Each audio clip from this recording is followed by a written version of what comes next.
Olá, tudo bem? E a gente está aqui hoje com um convidado muito especial, é o Paulo Goulart. Ele é CEO da K2K Investments e do Grupo Brasil Invest.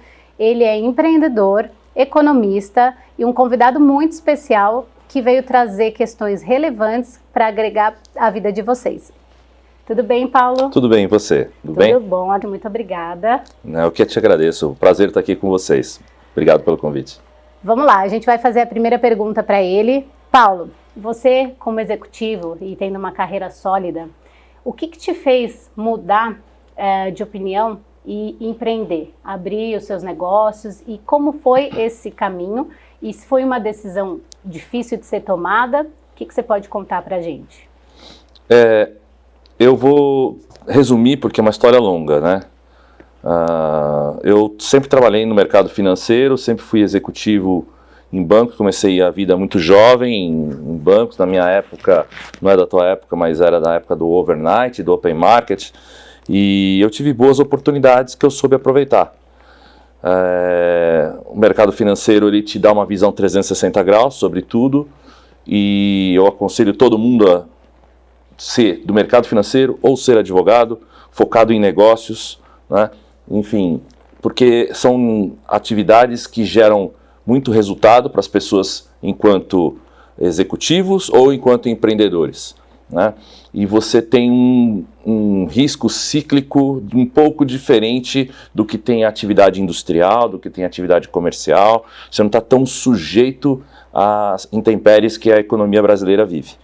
Então, quando eu me dediquei a esse mercado, eu abracei várias oportunidades, me dediquei também empiricamente, estudei, enfim, tenho uma formação razoavelmente boa, e isso me fez crescer rápido na vida. Então, com 28 anos eu era diretor executivo de um banco, e com 33 eu era vice-presidente.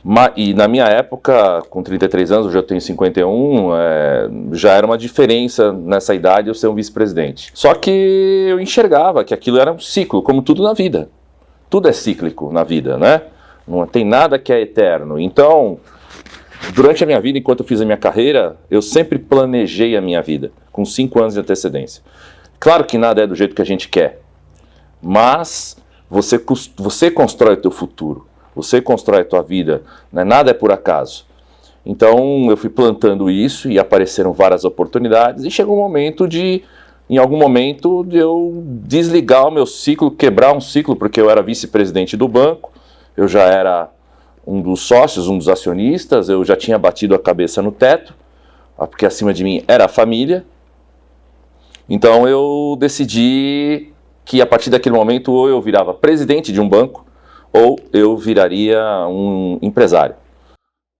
E como o mercado bancário no Brasil, ele é um mercado bastante complexo, a gente tem no Brasil 137 bancos apenas, nos Estados Unidos existem 6.800 bancos, e isso existe, essa diferença, basicamente porque nosso país é o país mais moderno no mercado financeiro, é o mais exigente e o mais regulado também. Então, a gente só tem 137 bancos, e se eu perguntar para você, por exemplo, Adriana, quantos bancos você conhece, você não vai me dizer o nome de 10. Não mesmo. E 95% dos ativos de crédito no Brasil estão na mão de 5 bancos, o Bradesco, Itaú, Santander, a Caixa e o Banco do Brasil. Então, você tem muitas oportunidades de crescimento e desenvolvimento nesse mercado bancário, mercado financeiro, mercado de crédito, e em outras frentes, que não sejam bancos. Então, com base nisso, eu procurei fazer, sempre na minha vida também, aquilo que os outros normalmente não gostam, ou não fazem, ou que buscam menos.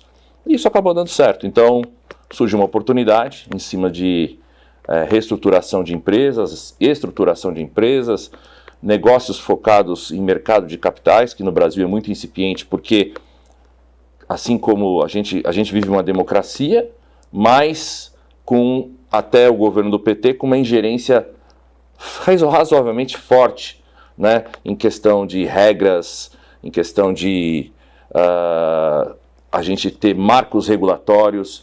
Então isso gera oportunidade para quem conhece o mercado.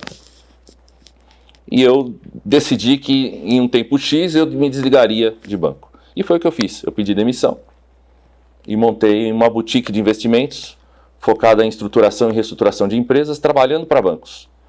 Então isso deu certo, cresceu, e hoje a gente tem um fundo de investimentos que tem quase 4 bilhões de reais sob gestão, de investidores qualificados. Não é fundo do estilo dos investidores que buscam corretoras diversas, não é isso. É investidor qualificado que aloca seus recursos em negócios específicos, né, onde a gente tem gestão sobre esses processos. E a partir daí o negócio foi crescendo, foi escalando, né, os negócios, a gente sempre é muito seletivo, de cada 20 negócios que a gente olha, a gente abraça. E por quê? Porque os outros normalmente a gente vê riscos muito grandes, então a gente procura mitigar essas questões, porque se a empresa não der certo, a gente está lá dentro, a gente também sofre o risco de imagem no mínimo. Então isso acabou crescendo e aí eu acabei comprando empresas. A gente tem algumas empresas investidas também, que não são só financeiras, setor de serviços, e é isso. Hoje a gente focou em tecnologia, né, e acabou dando certo.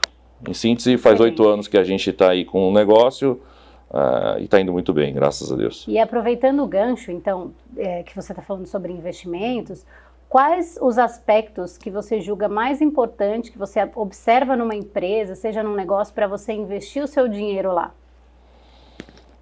Eu sou bastante conservador.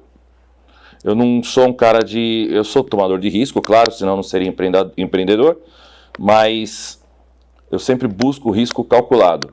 Só que o problema é que em todas as situações, quando você acha que você conhece todas as respostas, mudam as perguntas. Então, a gente nunca sabe tudo. Todo dia a gente aprende. A gente tem que ter a humildade de reconhecer isso. Se a gente reconhece isso, a gente passa a ter medo de certas situações. Então você tem um grau de conservadorismo que todo mundo tem que ter. Porque o que acontece, você nunca pode, talvez seja um pouco clichê falar isso, mas você nunca pode tomar uma decisão quando você está muito triste ou quando você está muito alegre, né? Você tem que estar sereno, porque você vai errar para mais ou para menos. Então, para você evitar isso, você tem que tomar decisões sempre serenas e muito bem pensadas. Eu não sou um cara de renda variável. Eu respeito quem gosta de renda variável, mas eu só invisto naquilo que eu consigo enxergar, que eu estar dentro. Então, renda variável, eu dependo de terceiros, é gestão de terceiros. Vou comprar ações de empresas maravilhosas? Claro, mas isso é cíclico e você tem que pensar no longo prazo. Eu prefiro renda fixa, né? Então, renda fixa hoje está pagando pouco? Mercado primário, sim. Quando você vai aplicar seu dinheiro, por exemplo, num CDB, num RDB, num fundo, etc., Selic é 2% ao ano, óbvio que isso vai acompanhar. Só que o nosso negócio é um negócio de crédito. Então eu aplico no mercado de crédito, cuja taxa de juros não caiu proporcionalmente ao juro primário. Então a rentabilidade que eu tenho e as garantias que eu consigo acoplar aos meus investimentos me dão uma rentabilidade bastante significativa e às vezes maior do que a renda variável, na grande maioria das vezes. Então eu gosto muito de ter controle sobre aquilo que eu estou fazendo. E mesmo assim eu não tenho controle e ninguém tem. Então renda variável eu penso um pouco diferente, por isso eu sou mais renda fixa. E quando você investe em empresas, por exemplo, eu sei porque eu sou uma associada também da K2K e eu vejo que ele tem essa segurança de, quando vai investir, comprar o controle da empresa para que ele faça essa reestruturação. Então eu queria só que você explicasse um pouquinho para o pessoal como que você faz essa análise para reestruturar uma empresa e, aproveitando já o gancho, o que você considera qual é a importância do advogado nesse papel, quando ele vai te auxiliar nessa reestruturação e te ajudar aí a ter uma visão que, na verdade, você está com a visão do negócio e ele pode te ajudar com competências complementares. Então, eu queria que você falasse um pouquinho sobre isso. Eu fico com uma opção de compra contra a empresa, que é muito diferente. Porque quando você compra o controle societário, ou quando você compra uma participação societária e você é atuante dentro da empresa, você corre riscos, né, que não necessariamente fazem parte do teu core business. São riscos fiscais, riscos tributários, riscos trabalhistas, enfim, você tem N riscos, né? Agora, o que eu faço, o que nós fazemos no nosso negócio é fazer uma assessoria onde aquele empresário que nós estamos prestando um serviço, ele vai nos pagar e vai nos rentabilizar por isso, e em contrapartida eu tenho uma garantia que pode ser as ações da empresa dele, que pode ser várias outras coisas. Mas normalmente eles nos convidam para ser sócios. E às vezes a gente aceita, mas de uma forma diferente. Nós não somos sócios dentro da empresa, nós temos uma opção de compra. É como se nós fôssemos um investidor em renda variável. Exato. Só que eu estou lá dentro, de alguma maneira, apoiando esse processo. E aí, essa questão do advogado que você colocou, são duas premissas que a gente tem quando a gente vai fazer um investimento. A premissa financeira, fundamental, e a premissa jurídica, fundamental também. Uma sem a outra não anda. Porque você pode ter uma premissa financeira que para em pé, mas uma premissa jurídica que não para em pé, ou vice-versa.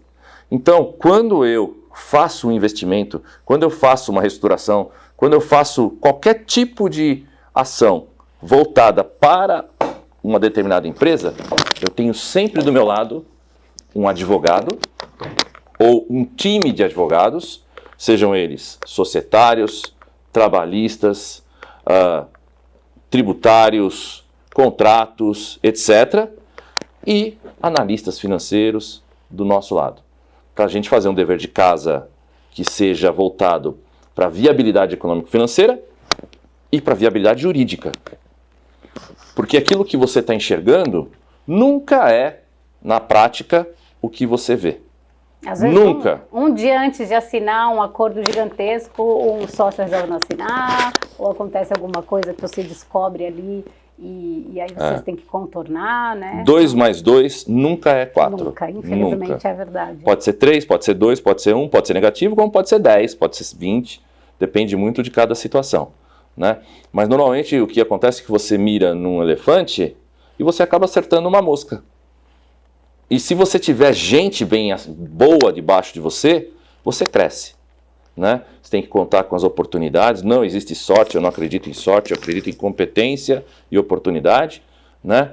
E você ter um time bom do teu lado. Ninguém faz nada sozinho. Exato. E os advogados são assim, no meu negócio, no nosso negócio, fundamentais. Sim. Sem advogado, você não chega a lugar nenhum. Conta um pouquinho para mim, Paulo, quando você pensa em advogado, o que você considera... Primeiro, o que vem na tua cabeça quando você vê a imagem do advogado e o que você considera que é essencial para você falar, não, esse advogado, ele é 10, é o que eu quero contratar, porque ele preenche todas as características que eu considero como um bom advogado. Então, primeira pergunta, só recapitulando, o que você pensa quando você ouve a figura advogado, o que vem na tua cabeça? Tem gente que tem um pouco de restrição, né? Mas porque se acha autossuficiente. E são muitas pessoas que... São muitas. Né? E quem é? É a velha guarda. Eu não estou dizendo velha guarda no sentido de idade. Eu estou dizendo old school. Aquele pessoal que vai crescendo na empresa e, desculpa o termo, no vamos que vamos. Pra quê? Não precisa de advogado, vamos fazer as coisas aí, depois a gente vê. Ou contrata um generalista para fazer tudo. Não existe isso. É como você contratar, você tem um problema no coração e você contrata um ortopedista para cuidar do seu coração? Não. Você tem que ter um especialista. Eu só trabalho com especialistas, cada um na sua área. Exatamente. Eu posso ter um generalista ali que vai fazer uma visão sobre aquele negócio, sob nossa orientação conjunta, e ele vai distribuir para os especialistas o trabalho. Então, o advogado, na minha visão, ele só tem que ser um advogado do estilo: qual é a forma que a gente resolve se tiver solução? qual o jeito que a gente dá para determinada situação, se é que existe alguma forma de gerir aquele processo juridicamente de uma maneira que o negócio pare em pé. Então, não existe mágica, existe a lei. Sim. Tem que seguir a lei. Agora, a questão é de que maneira a gente consegue enquadrar aquele processo sem ferir a lei e sem que a gente tenha suscetibilidades futuras, de maneira que esse negócio não venha a calhar num problema para nós lá na frente. Porque se tiver, o problema vai chegar. Não é, não vai. É quando ele vai chegar. Uma hora a conta vem. Ele chega. Então, o advogado, ele tem que ser um cara que ele tem que ter visão de negócio. Ele não pode ser um cara só que olhe empiricamente a legislação. Então, o advogado, conosco, ele sai na largada. Ou seja, se eu estou fazendo uma reunião com um empresário hoje, no D0, e eu já sei que o negócio ali tem um viés interessante, o advogado já vai estar do meu lado. Porque não é só a questão legal que ele participa. Para ele construir o documento, ou para ele criar as saídas, ou para ele poder trabalhar, ele tem que entender as questões comerciais, ele tem que entender as questões de risco, ele tem que entender as questões que são precedentes, e ele tem que enxergar o mercado no futuro. E essa colocação que ele fez é super pertinente. Eu mesmo, quando os clientes querem me contratar, a primeira coisa que eu faço é marcar uma reunião e que parece mais uma sessão de psicologia, porque eu pergunto tudo para ele desde antes, por que ele está nesse negócio, qual que é o motivo, e entender os riscos, e até as pessoas estranham um pouco, mas é porque faz parte de um advogado, quando ele é completo e quer prestar um serviço personalizado, ele vai se ater a essas questões que são muito importantes. Então você vê um empreendedor de sucesso, um empresário, e não foi nada combinado, e ele mesmo já falou tudo que foi falado no curso, e vocês puderam observar.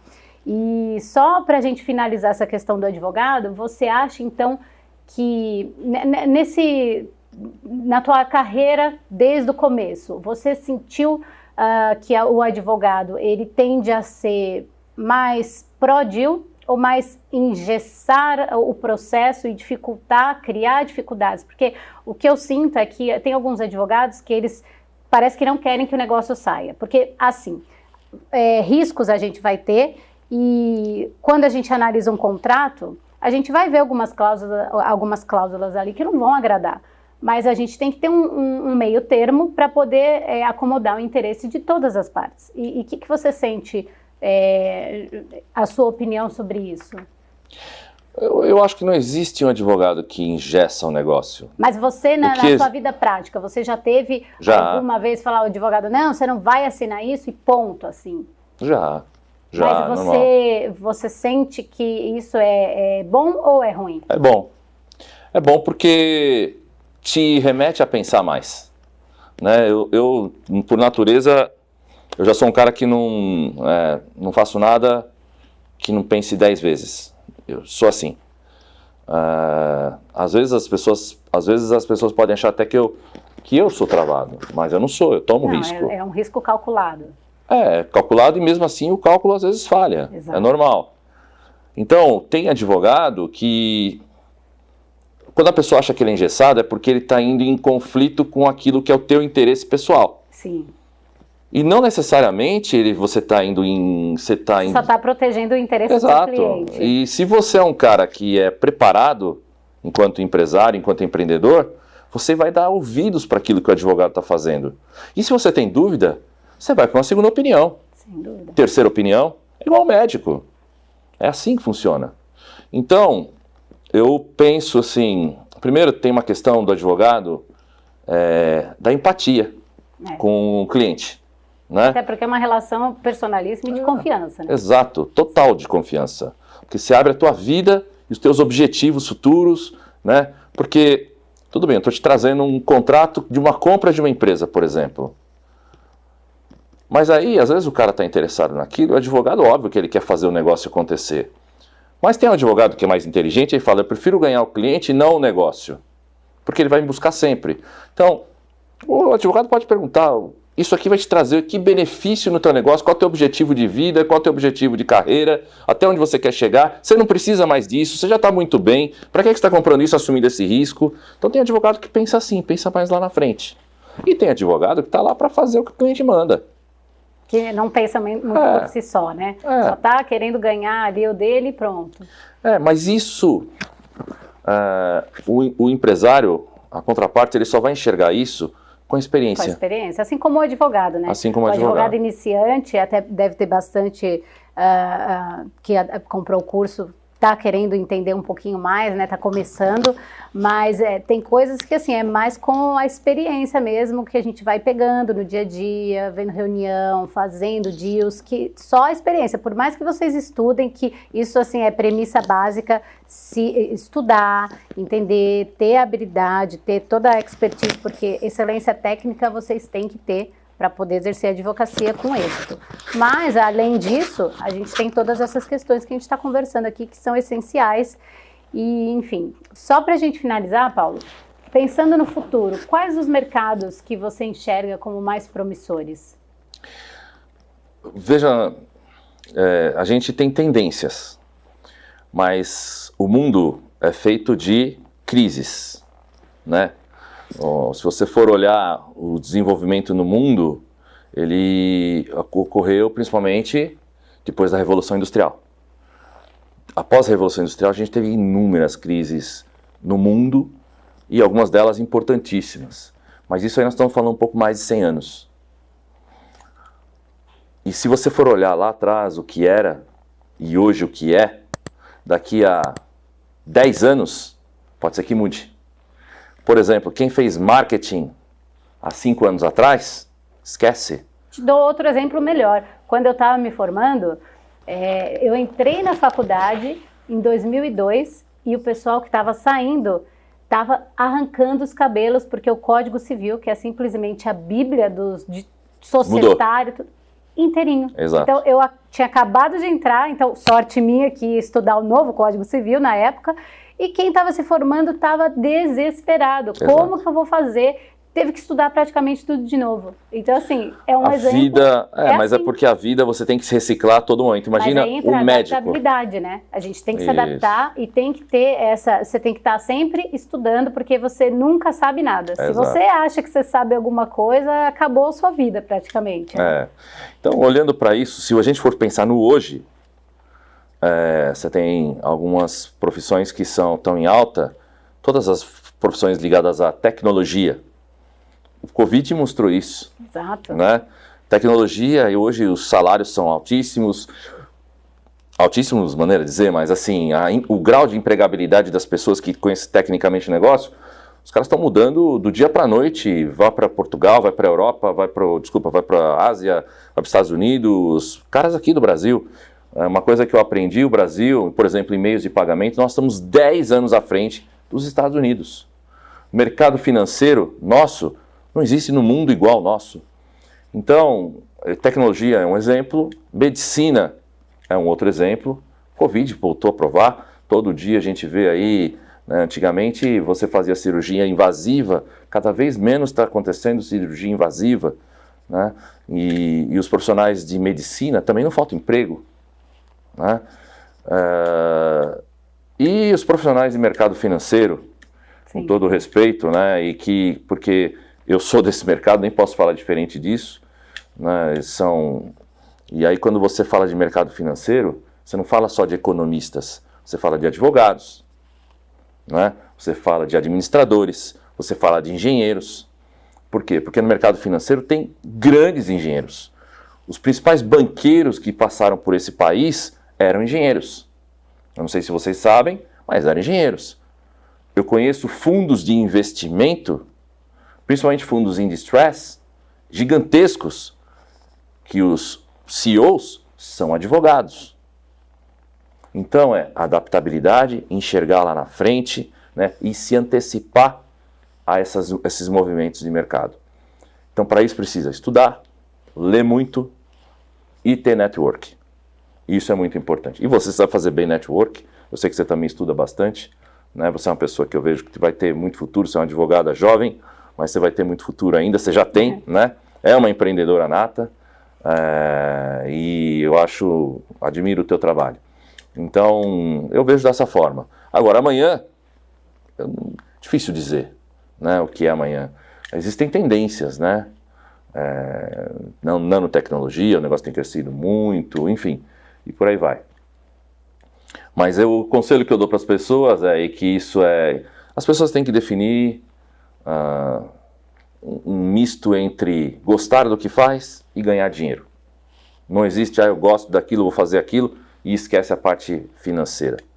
Por exemplo, eu adoraria... Não dá para fazer isso, né? Não, eu adoraria ser professor. Pois é. Adoraria ser professor de educação física, por exemplo. Meu corpo já não mostra que eu não fui para esse lado, né? E a gente enxerga, infelizmente o país não valoriza o professor. Um músico, por exemplo. Não valoriza, né? Não existe, e é a base de tudo, né? Então, é um grande erro, né? Existem matérias, por exemplo, em escolas que deveriam ser ensinadas e que, por exemplo, economia, né? Psicologia desde cedo, né? Com certeza. Algumas coisas, empreendedorismo desde cedo, né? Mas... Depois a pessoa se forma e precisa fazer cursos, né, de especialização em oratória, em, sei lá, desenvolver soft skills, todas essas coisas. Mas isso vai mudar com o tempo, eu acredito nisso, né? E, de novo, eu acho que quem é advogado, eu tenho uma filha que tem 17 anos e está fazendo direito, né? Ela ama o que faz, porque ela vê que a gente precisa, a todo momento, ela vê isso, advogados. Sempre vai ter, né? Como Sempre. Médico e advogado, nunca vai ficar sem trabalho. Não. A grande questão é no que ele vai se especializar. Porque não dá para você advogar para tudo, ser generalista, você tem que entender, no mínimo, o que você faz ali para prestar um serviço bom. E para a gente finalizar, então, só alguma dica, algum conselho que você dá pro advogado para ele poder crescer, direcionado para vocês que estão fazendo curso. O que você pode deixar de recado para eles? Eu acho que o advogado, essa questão que você colocou da adaptabilidade é muito importante aos momentos, né? Porque todo mundo, tem gente que reclama do Brasil, quero sair do Brasil, que não sei o quê, e Bolsonaro, e Lula, gente... O Brasil é um país da oportunidade. Exato. Não é? Quantos Lulas a gente teve? Se você for olhar, desde os governos militares até hoje houve corrupção. Né? É óbvio que ninguém quer isso. Está enraizado, é cultural, infelizmente, no Brasil e na América Latina. Não é só aqui. Mas se você for ver, a concorrência aqui é enorme, mas é muito menor, por exemplo, do que na Europa, do que nos Estados Unidos. A gente tem muito mais oportunidade. Não, você vai empreender lá, já tem tudo. Aqui tem um monte de dor para solucionar. Exato. Porque eu sempre falo, um bom profissional, ele vai encontrar uma solução para uma dor. Ele vai ganhar dinheiro fazendo isso. É isso. Então, Paulo, muito obrigada Eu que te agradeço. Pelo seu tempo. Eu tenho certeza que foi de grande valia, o pessoal vai gostar muito. Se vocês tiverem alguma dúvida, comenta aqui embaixo, o Paulo responde. E se vocês quiserem um segundo bate-papo também, comenta aqui que a gente convida ele mais uma vez para mais uma entrevista. Beijo, pessoal. Tchau. Tchau, obrigado.